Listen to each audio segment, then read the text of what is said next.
Hello, good morning मंडळी.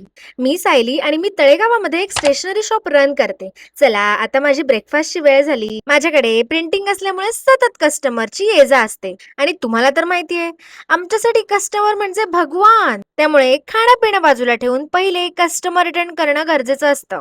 आमचं shop सुरू केल्यापासून ना मी एक गोष्ट खूप जास्त शिकलीये, ती म्हणजे पेशन्स. माझे बाबा मला नेहमी सांगतात, डोक्यावरती बर्फ ठेवून चाललीस तर व्यवसायात खूप पुढे जाशील. हे बघा, हे MDFचे 2 ऑर्डर आल्या होत्या मला. आता त्याचं पेंटिंग मला संपवायचं आहे आणि आता ह्यांची ऑर्डर देऊन 1 महिना झाला, पण माझ्या आळसापायी मी हे कंप्लीटच करू शकले नाही. आणि हे बघा, मला ही ना एक सवय लागली आहे. डेलीचे ₹100, ₹200, ₹500 मी या गल्ल्यामध्ये टाकते. हा असा पत्र्याचा गल्ला मी आणून ठेवलाय आणि त्याच्यामध्ये जमेल तसं थोडे-थोडे पैसे टाकत राहते. म्हणजे कसं थोडंसं सेव्हिंग दुकानाचं पण बाजूला राहतं. या सगळ्या गडबडीमध्ये मी डबा खायची विसरूनच गेले.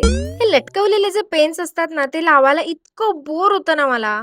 एकतर ते पटकन निघत पण नाहीत आणि निघाले की पटकन बसत पण नाहीत आणि 100 वेळा पडत राहतात. या ज्या स्कूल गोईंग मुलांच्या वह्या असतात ना, single line, square line, double line या वह्यांचे सेपरेट सेक्शन्स आम्ही करून ठेवलेत.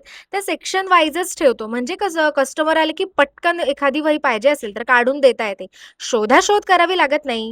चला, आता माझी डेलीची कामं करून झाली आहेत आणि फॅन लावला तरी जाम गरम होतंय.